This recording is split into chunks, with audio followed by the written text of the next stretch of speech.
There are many places to mount the SSD in the NZXT case. The front of the PSU shroud, on top of the perforated PSU shroud, and the back of the case has 2 mounting points. In this demo, we're going to use the front of the PSU shroud.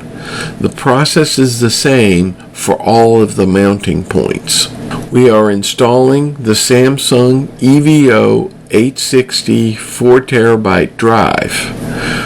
First, by attaching it to the front carrier with 4 screws and then clipping it to the front of the PSU shroud.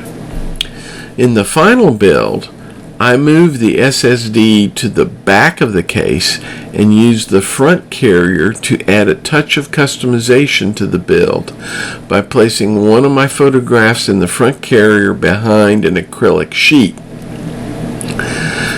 So after it is clipped into the front of the PSU shroud, later we will add connections for the SATA data and the SATA power cable, and the installation of our drive is complete.